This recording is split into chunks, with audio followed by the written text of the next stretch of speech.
Welcome back to Champ Talk, guys. Listen, like I ask every time, please like and subscribe to this episode. If you get value from it, share it.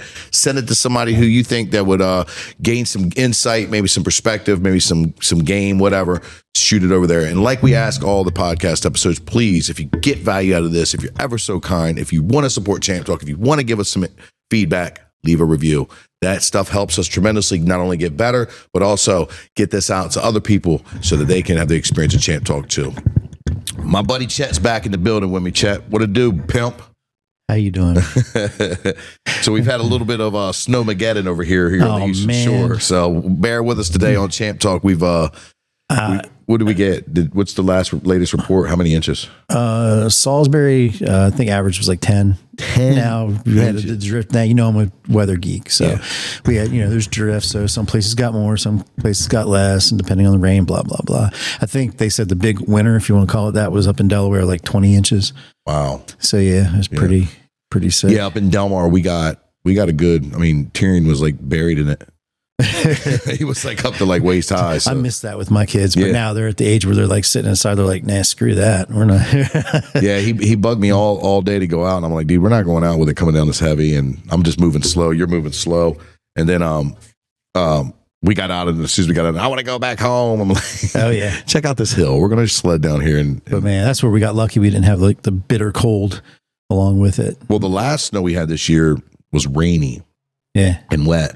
And I had made the mistake, running my mouth like I always do, of saying, oh, it's too wet, it's raining, it's not going to stick. You know what I mean? Mm-hmm. And then all of a sudden, I mean, it came down. And my wife, she lived out in Wyoming. So she's seen like blizzards and whiteouts on a regular basis. And she's like telling me like out there that it gets so bad that you have to have like a leash for your dog to go out to the bathroom. Because you can't see 10 feet in front of your face. They can't find their way back. Yeah. So it was like, she was excited about that. But yeah, the Eastern Shore experienced, I mean, I can't remember a bigger snow. I mean, I think there might have been one back in 85 or 86. But I'm older, so I remember a couple more. Well, there was one in 85 or 86. One of those years, I was a little boy. We lived out in West Side Trailer Park down on Nanticoke Road, right? For those of you know. And we had the first trailer right there in the front, right? People be thinking when I talk about trailer park days and I be playing. No. I'm serious. We had the first trailer, and where that trailer was located, there was this big hill next to it in a yard. And it was like, it was cool because it wasn't like the other trailers where they had just their little area. We kind of had like a whole the front part of the trailer park, right? So it was like kind of ours as little boys. And we were little. I was maybe 4 or 5. Is it like the hill where like the retention pond? Yes. Okay. You know what I'm talking about? Yeah, I know exactly. Oh, wow. I know exactly. So that blizzard of 86, 85, whatever, we went sledding. Mm-hmm. And I was probably 6 or 7 years old. And 86. Yeah, I was probably like 5 or 6. And my little brother was only like 2. And we're all sledding down that retention pond, and I'm a monkey see, monkey do kind of guy, and I'm watching the older kids sit there, and they're going down, and the retention pond there was like a 4 or 6 feet drop off. Like it wasn't like it went in. I mean, it was a cliff, and then it went into the water, and basically the older kids would jump off and land at the bottom, and I thought that was the coolest thing ever as a little boy. So my last roll, you know what I mean? I'm like, Mom, watch this. And I go down right off the edge, bust in the middle of the ice, break the ice. I'm under the water. Oh. It's relatively deep. And I'm looking, I can remember this. I can remember, one, my parents said that the toboggan, I don't know how true this is, the toboggan that kept going over my face was kind of catching air because I didn't know how to swim. So that was kind of saving me from, I guess, gasping air or whatever was going on. But I do remember as a little kid looking up and like seeing the water or seeing the sky underneath the water as a kid. So my mom she was like 6 months pregnant with my other brother. She hops in, gets stuck in the mud, all swollen up and everything like a tick. And my dad, a Marine, he jumps right into action, jumps in, smashes her back in the mud, jumps and swims to me. They can't get back up on the bank, so they got to swim across the pond. I hold on to the branch. My dad goes back and gets my mom, my other little brother, standing on the edge, like, I want to go swimming, I want to play. They're like, no.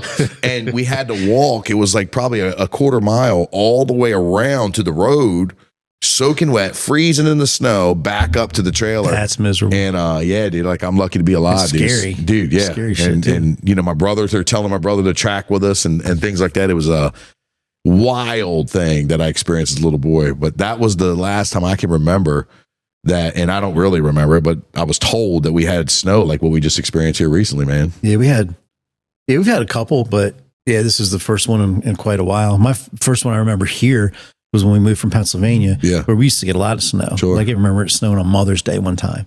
It wasn't much, but it's like Mother's Day, right, in May. But down here, like it was 78 that we moved here. And I was like, I don't know, third grade, fourth grade, going into fourth grade. And we had a blizzard. I just remember my parents being like, yeah, we were trying to get away from this shit. Yeah, we had a couple. I remember we had the 85, 86 storm. I remember we had one where they made it a state of emergency in Delaware. And that's when we, anyway. And I remember like we had a few years ago, but I don't remember ever getting 10 inches, 12 inches, 8 inches of snow here on the shore, man. So that's it's been a few years. That was a good one, man. I was glad to see that. Well, this one was not fun with not having power. I don't know how you guys made out, but yeah, no power for over a day. That kind of sucked. Yeah, I rode down. We went sledding last night at the park, and downtown was completely black. Mm-hmm. And I just talked to a dealership, and they're talking about Pohanka, by the way. And they just actually said that they're still powered out in some stores. So yeah, it was ours flickered, but we hung in there. You know what I mean? So my wife, she's flipping out. She's like, "Oh no!" I'm like, we literally are in. First of all, we're one of them houses that have way more blankets than we need to have. Right? I don't know how your house is. But we have way more blankets than we're supposed to, right? We don't need that many blankets, but we have them. I needed them yesterday. Dude, you could have came over. I offered. I'm like, dude, we're not going to freeze. We've got food. We've got, you know what I mean? Yeah. Which could be a day. Like, she's like out here thinking, oh no, we're going to die. What's going to happen? Is my baby going to be all right? I'm like, baby, what are you doing? Nah, I made it through. Just like run out to the car, warm up, charge the phone.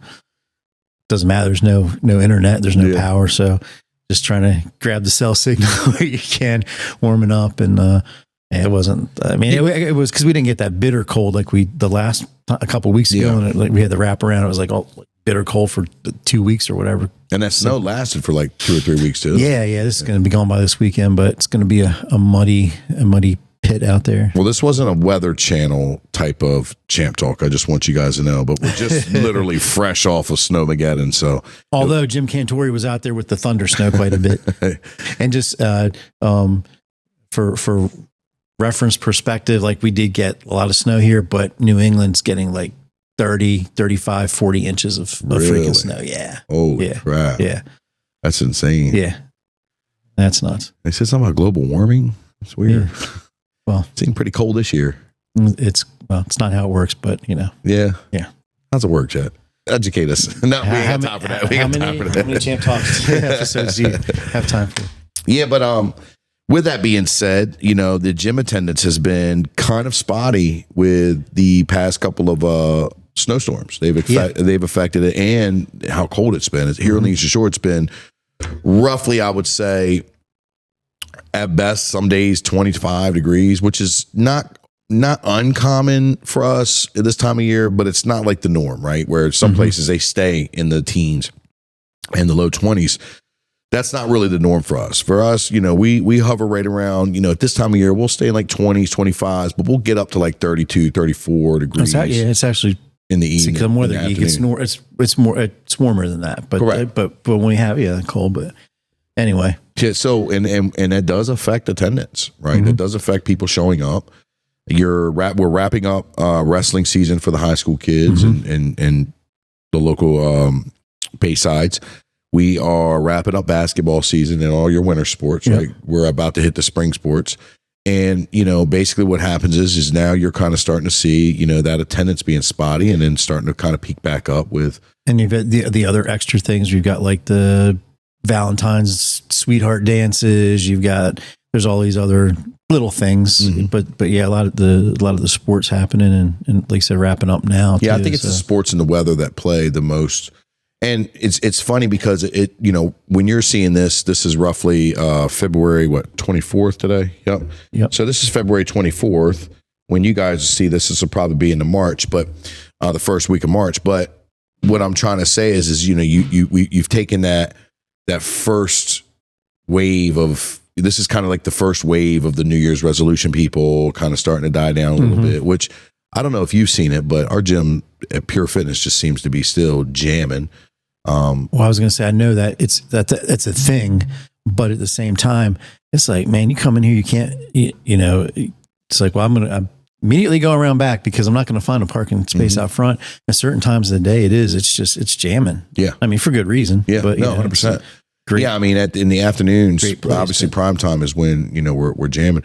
And where am I going with this? So the one thing that I want to help other gym owners and, instructors understand is, you got to understand that if you micromanage the weeks and the days, right? And you micromanage it based upon attendance or performance or, all the above, you're going to be, I think that you're going to be left in a deficit. You're going to constantly be left into a feeling of something ain't working, something's wrong. We got to change it up. We got to do this. We got to do that. Well, instead of looking at it from the bigger picture of, the cyclical side of this is the way things work. What's going on in the community, what's going on with the weather, what's going on with sicknesses. That's another thing that I forgot to talk about. The flu's been passed around. We've had this norovirus, that stomach. We've had this little congestion thing and stomach thing that's been going by, and it's going to affect your attendance. It's going to affect your signups. It's going to affect all these kinds of things if you're in those kinds of climates. You know what I mean? Not everybody has that. You look down south, obviously they have different challenges themselves. But if you're in the Northeast or if you're in a cold area where, you have these kind of problematic issues that always happen every year, you have to look at the bigger picture of things with, hey, look, am I just going through a cycle or is this, really happening? You have to take time to identify that stuff. And, I'm sure there's a great way to map it out and chart it and can probably build an app for that. But really, because when you're in an area where you have 4 seasons, no matter how crazy they are in 1 week, and right, and then looking at the sport, like you said, the sports for youth especially, sicknesses, everything that you mentioned, identifying those cycles and those trends and trying to stay on top of that and then prepare to deal with it. Yeah, and staying on top of it is key. I like where you segued in there because. First of all, how do you spell segue? Is segue spelled S-E-G-U-E? I believe it is. Because I was reading a book. Actually, fun fact, it's this book called Traction. That's actually exactly what we're talking about here. I was reading this book. About the segue? Called Traction. Maybe. I don't know. And one of the things that it says for one of the examples that it uses for meetings is S-E-G-U-E.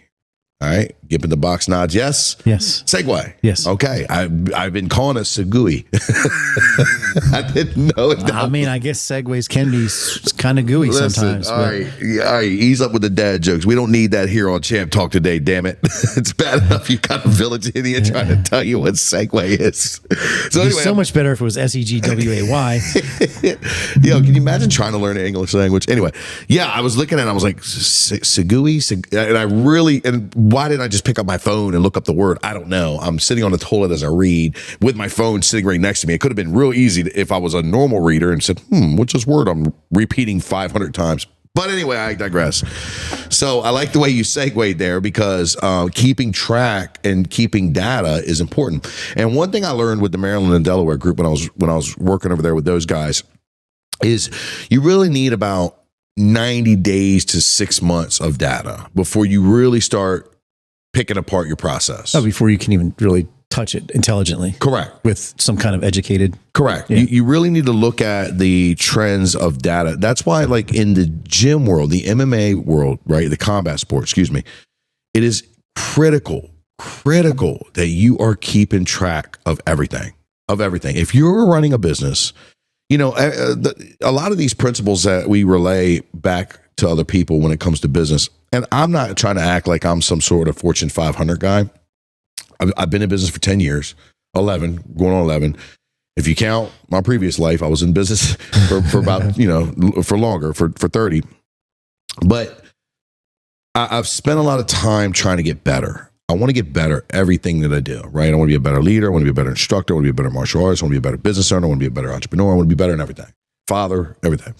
And what I've learned is, or what you know is you know that to run a right, proper business, you have to have your systems and processes. You have to have your data. You have to keep track of things. You have to have a process for everything, the whole nine.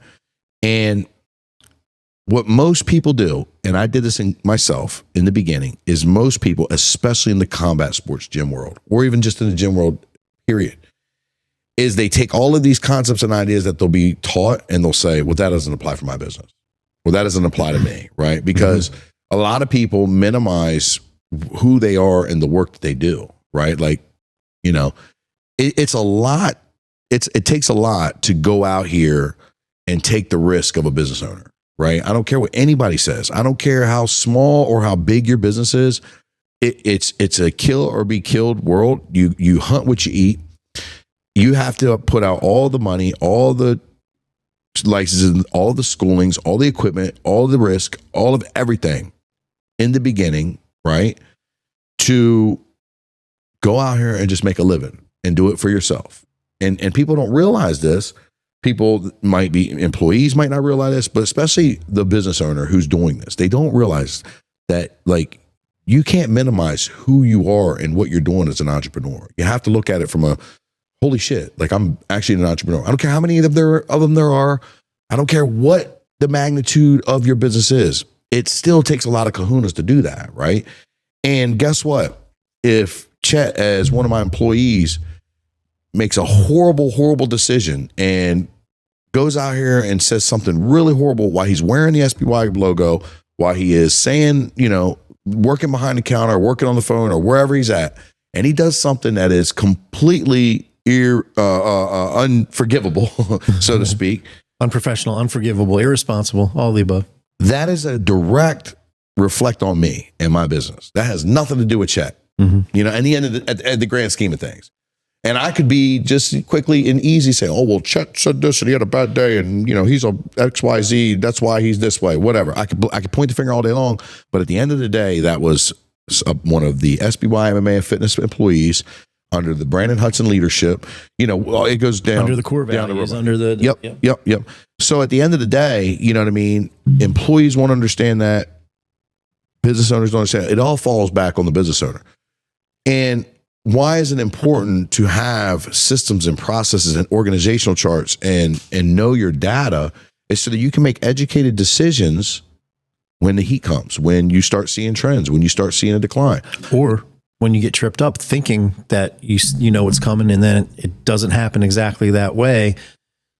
Now okay, there's something else to this. Now there's another dimension to it. There's something now, okay, now we got to pivot on this. Exactly. I mean, we've had a very slow February. We've had one of the slowest months we've had in record time, right? Since we've been, gunning. Now we had a great January, right? January we did, 25 members in the month. Our key performance indicator at SBY is we're working to hit 2 signups a day, right? And that average is about to be 60 members a month, right? It used to be 1, but we changed that because we collectively thought that we were shooting too low, and that's why we were falling short.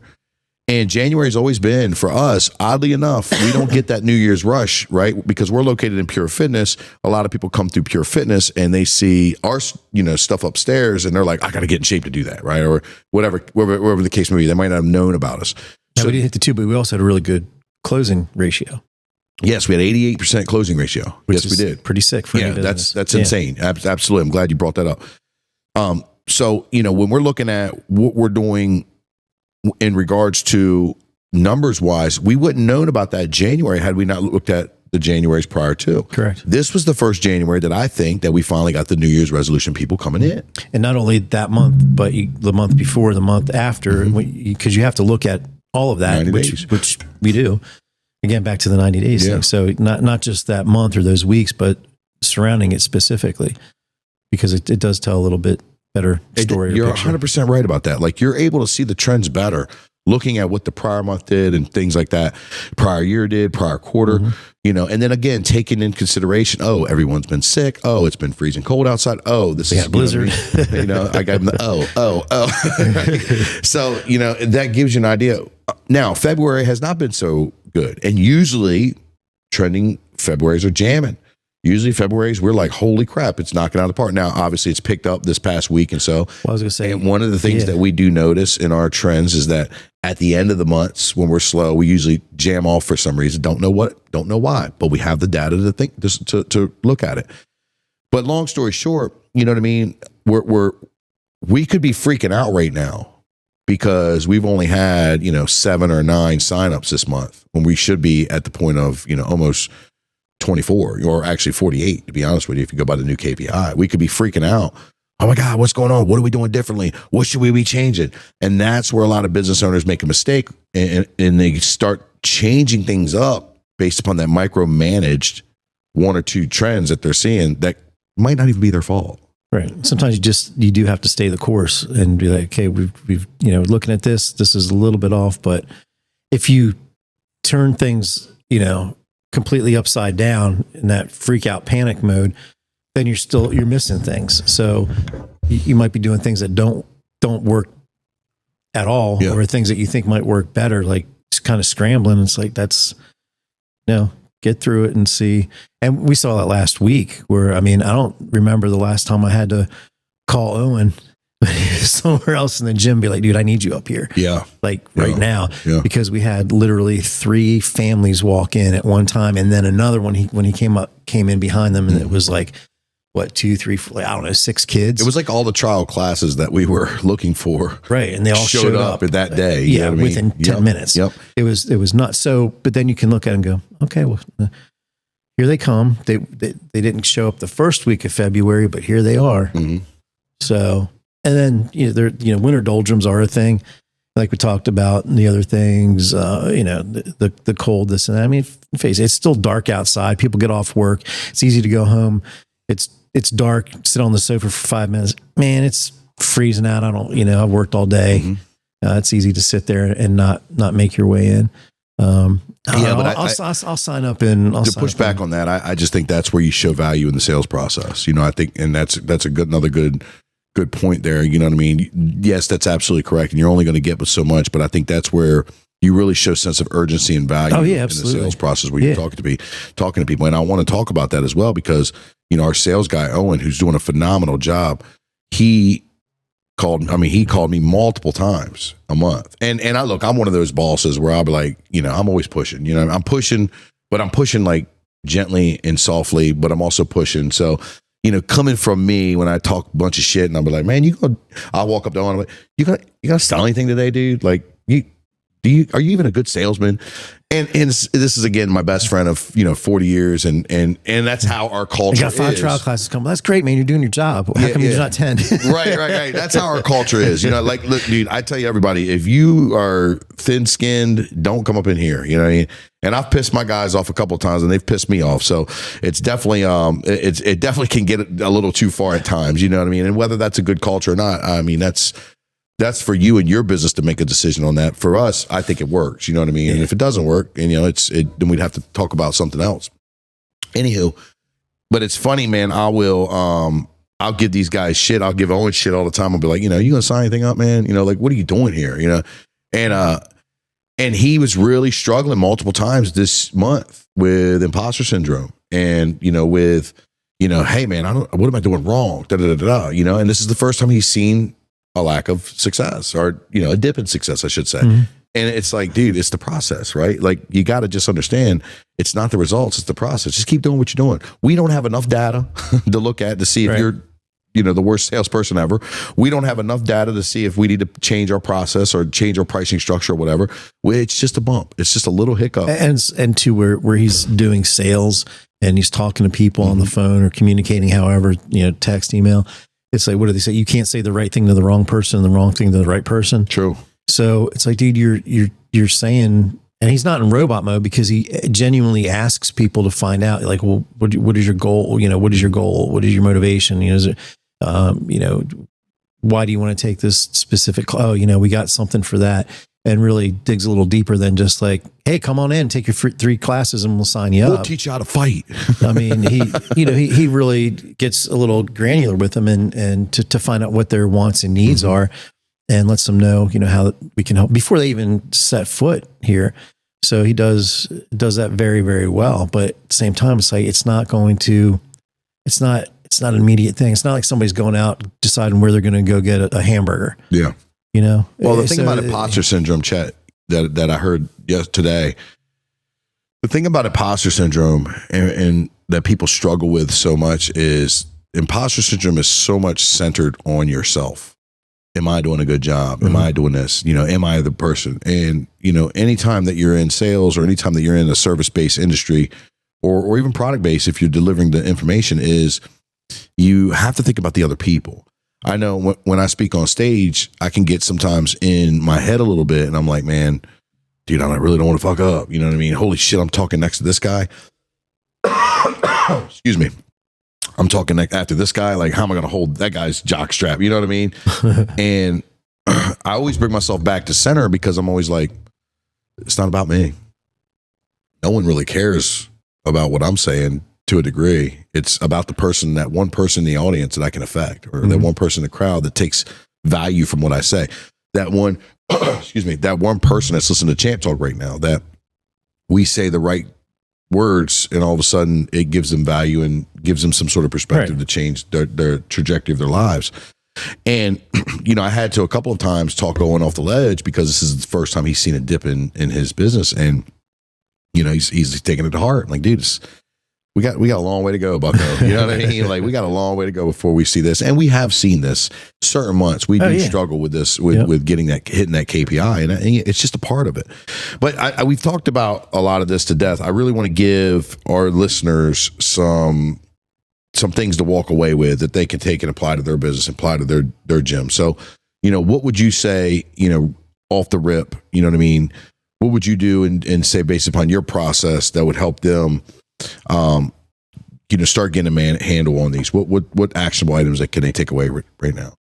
I think we were, kind of let in with the youth programs or other sports and things like that. It's just being aware of what's going on in your community, your school systems, what their calendars are, what their seasons are. So you can talk to people about that and adjust your marketing accordingly. That I would say is a huge thing. So no matter what you're doing traditional stuff, if you're doing online, which is, social is traditional in my opinion at this point. So, switching it up and kind of, jumping on that when you can and maybe concentrating more on that. So we're going to have like you said, the New Year's resolutioners kind of dip off, that kind of thing. But then we've got spring's coming. It's like, it's right around the corner. And so that's a whole other thing to take a look at too. But I think when you have other sports ending, people are going to have time on their schedules for combat sports. I think that's something you should kind of key into. And that's just kind of doing your homework really and setting that up for, for what's to come after those weeks. Yeah, I agree with that. And I also think that, you have to track your data. You have to track attendance. You have to track classes. Who's doing what? I think that what happens is, and I've fell victim to this many times, is I would want to provide such a service for our members that I wouldn't want to take classes off the schedule that needed to be removed strictly because it was like, look, I've got 2 people coming up and, that's their class they take. And you just don't look at it from a bigger perspective of, well, is that coach even enjoying teaching 2 people? And are those members like really getting the massive value out of training with the same 2 people over the time? And then 15 people show up for the class, and you're like, yeah. So I think tracking your data is really important, and looking at trends. And I think using a software or a system that does that. Even if you've got to go old school paper and pen, like you love, and write it down like that's still a way to track it, right? And one thing that I notice, and I know we fell short on this, is we don't utilize our system to its fullest capacities, right? Yeah. Our CRM system. And we have had, so many different resources in our CRM you know what I mean, that we could sit here and maximize to, one, take a lot of the long stuff that we're doing out of it, right? Right. And then two, to be able to really hit a broader net of people and also give our members more value from what we have, right? So that's a big thing that I think that we miss on the mark here. And you know, obviously we got some changes coming up soon, which is going to give us the ability to start venturing off and looking at what we can really do to maximize that.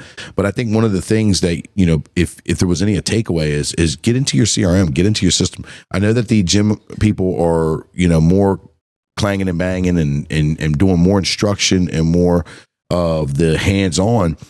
If you take the time to really maximize your CRM and then build processes around that and follow through with them 90 days where you're creating habits, I think you're going to find so much more money that you're leaving on the table when you start utilizing your system. And you're going to give the members so much more value. You know what I mean? The member is going to feel like, wow, I got this app.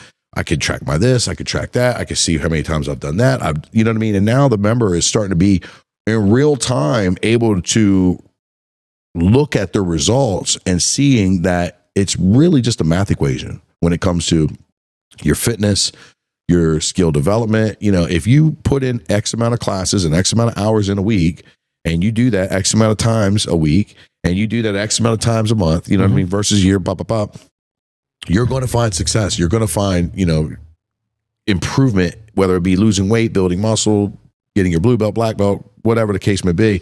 You're going to find these successes that you're able to track. And two things there. So I'm trying to remember both of them.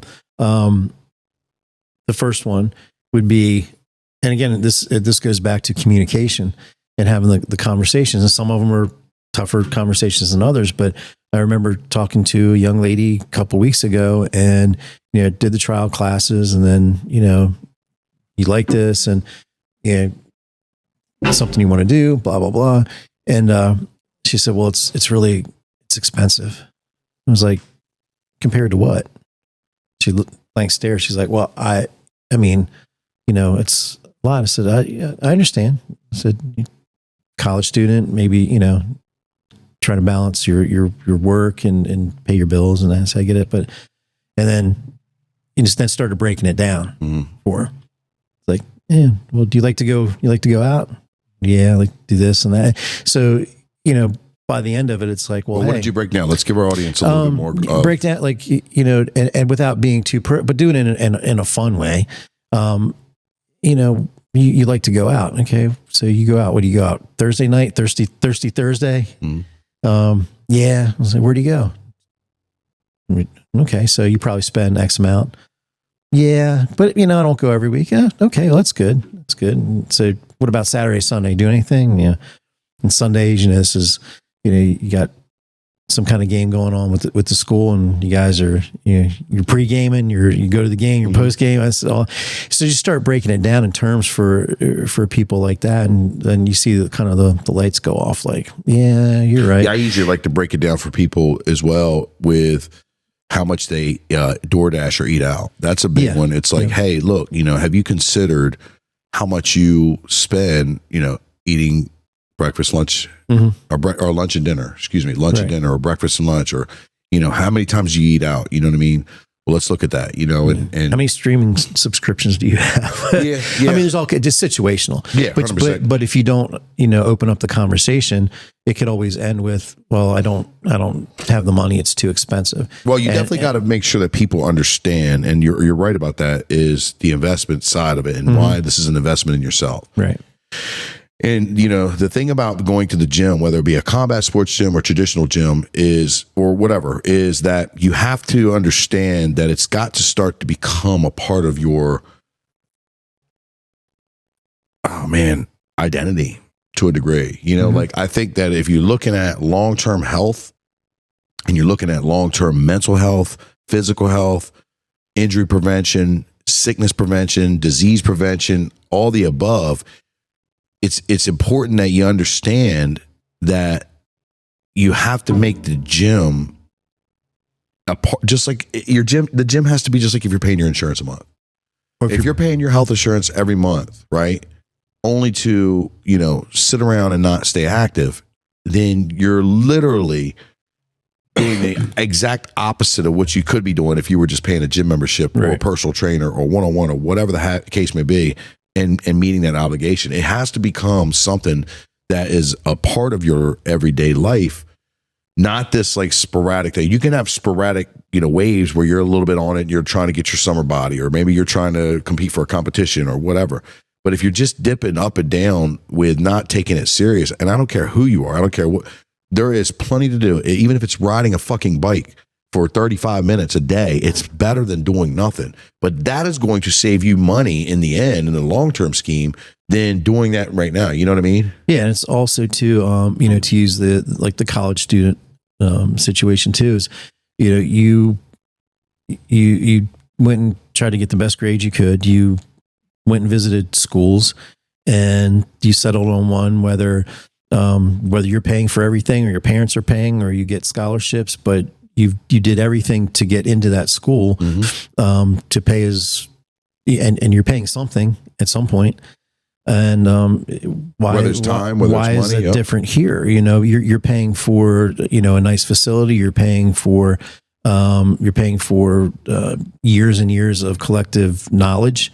The same as going to a university where you're paying money to learn certain things from certain people for a reason, because they have the experience, they have the knowledge, and you're paying them to learn what you want to know. So that's no different here.